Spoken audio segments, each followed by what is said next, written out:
सुंदरवन जंगल में बहुत सारे पशु पक्षी मिलजुल कर रहा करते थे। उसी जंगल में लाडो नाम की चिड़िया अपने 2 बच्चों के साथ रहती थी। लाडो बहुत मेहनती और दयालु चिड़िया थी।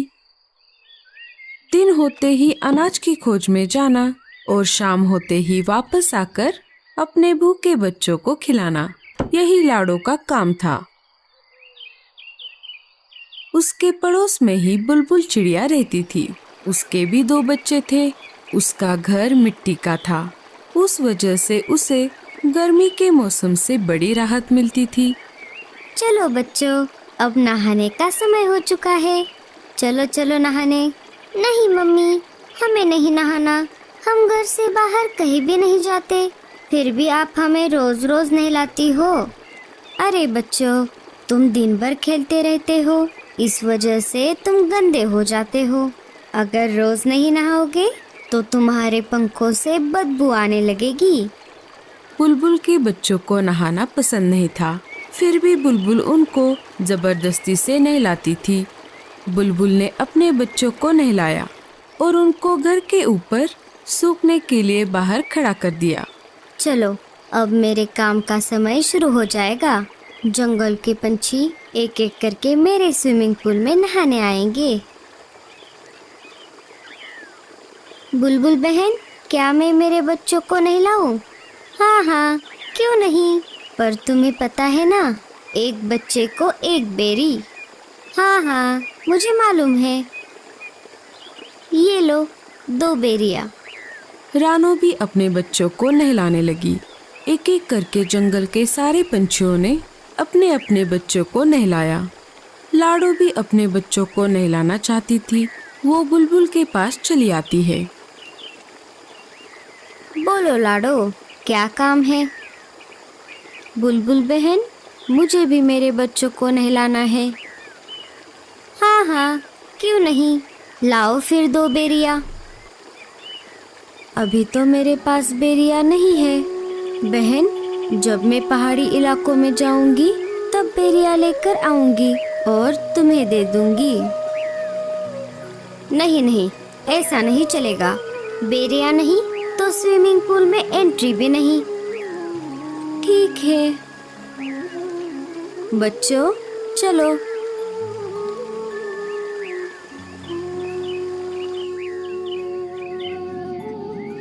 माँ, हमें भी बुलबुल आंटी की स्विमिंग पूल में नहाना है। लाडो ने बच्चों को समझाते हुए कहा।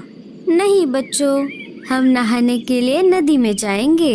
वहाँ का पानी साफ सुथरा है। लाडो अपने बच्चों को स्विमिंग पूल में नहलाना चाहती थी।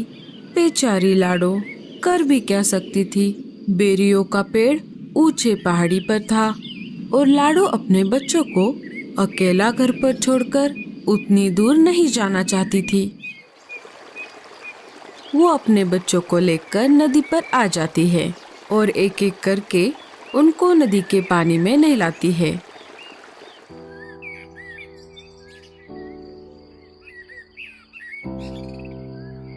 अरे लाडो, ऐसे उदास क्यों बैठी हो? क्या कुछ परेशानी है? अरे नहीं कालू भैया, ऐसी कोई बात नहीं है। सोनू मोनू को बुलबुल चिड़िया के स्विमिंग पूल में नहाने की बहुत इच्छा है, लेकिन वो नहाने के बदले बेरियों की मांग कर रही है और अभी तो मेरे पास बेरिया नहीं है। बेरिया लाने के लिए मुझे ऊंचे पहाड़ी पर जाना होगा, पर मैं मेरे बच्चों को घर पर अकेला छोड़कर उतनी दूर नहीं जा सकती। बस इतनी सी बात? मैं हूँ ना, मैं पहाड़ी इलाकों में जाकर बेरिया ले आऊंगा। बड़े आए जाने वाले। क्यों जी, आपके पास कोई दूसरा काम नहीं है क्या? ना बीवी है ना बच्चे। आप एक काम करो, सारे पंछियों के काम फोकट में करो। अरे गोरी, मैं तो ऐसे ही कह रहा था। मैं पहाड़ी इलाकों में जाता रहता हूँ ना, इसीलिए मैंने ऐसा कहा। तुम भी ना गोरी। बहुत दिनों से जग्गू सेब मांग रहा है, क्या आपने लाकर दिया? कोई जरूरत नहीं है किसी की मदद करने की। अब सीधा मेरे साथ घर चलो। कालू कौवा वहाँ से चला जाता है। मम्मी, मुझे भी स्विमिंग पूल में नहाना है। अरे जग्गू, तुझे नहाने की कोई जरूरत नहीं है, तू तो वैसे भी साफ सुथरा है। लाडो उदास बैठी थी कि तभी वहाँ पर भूरा कौवा आ जाता है। भूरे ने सारी बात सुन ली थी। लाडो, तुम परेशान क्यों होती हो? मैंने अभी अभी सब सुन लिया है। तुम एक काम क्यों नहीं करती? मैं तुम्हारी बच्चों की देखभाल करता हूँ। तुम पहाड़ी इलाकों में जाकर बेरिया लेकर आओ। लाडो को भूरे पर बिल्कुल भी भरोसा नहीं था, लेकिन उसे बच्चों को स्विमिंग पूल में नहलाना भी था। फिर भी लाडो ने भूरे से पूछा, लेकिन तुम मेरी मदद क्यों कर रहे हो? अरे, मैं भी बहुत दिनों से बेरिया खाने की सोच रहा हूँ। तुम आते समय मेरे लिए भी बेरिया लेकर आना। अच्छा, ठीक है, तो मैं चलती हूँ। तुम मेरे बच्चों का ध्यान रखना। लाडो बेरिया लाने के लिए पहाड़ी इलाकों की ओर चल पड़ती है। अरे वाह, ये तो बहुत अच्छा हुआ। मुझे पता चला है पहाड़ी इलाकों से हमारी जंगल की ओर तेज तूफान आ रहा है। मुझे नहीं लगता कि लाडो उस तेज तूफान में बच पाएगी। फिर मैं इन दो बच्चों को घर से बाहर फेंक दूंगा। लाडो के जाते ही भूरा बच्चों को घोंसले से बाहर निकाल देता है और घोंसले का दरवाजा लगा लेता है। बच्चे अपनी माँ की याद में रोने लगते हैं। इधर लाडो जैसे तैसे करके आगे बढ़ती रही। वैसे ही तेज हवा भी बढ़ने लगी। लगता है इस तेज तूफान में मैं उड़ नहीं पाऊंगी। लाडो चिड़िया हार मानने वालों में से नहीं थी। बड़ी कठिनाइयों का सामना करते हुए वो आगे बढ़ती रही। तभी उसके सामने से मीनू मौसी उड़ते हुए आ जाती है। अरे लाडो, ये क्या कर रही हो? चलो वापस। बारिश के साथ साथ बहुत बड़ा तूफान भी आने वाला है। अच्छा, ठीक है मौसी। वो दोनों वापस जंगल में आ जाती है। लाडो, बहुत तेज बारिश शुरू हो गई है। तुम एक काम करो, बारिश रुकने तक मेरे घर में रुक जाओ। बारिश थमते ही चली जाना। दोनों मीनू मौसी के घोंसले के अंदर चली जाती है। बारिश अपने जोरों पर थी। मेरे बच्चे ठीक तो होंगे ना? इधर बेचारे बच्चे तेज बारिश में भीग रहे थे। वो दोनों एक पेड़ की डाली पर बैठ जाते हैं, जहाँ पर कम बारिश का पानी आ रहा था। तभी उनको उस पेड़ के तने से आवाज आती है, बच्चों इधर आओ। बच्चे अंदर चले जाते हैं। इधर भूरा कौवा मजे में घोड़े बेचकर सो रहा था। तभी एक तेज हवा का झोंका आ जाता है और भूरे कौवे का घोंसला पानी में गिर जाता है।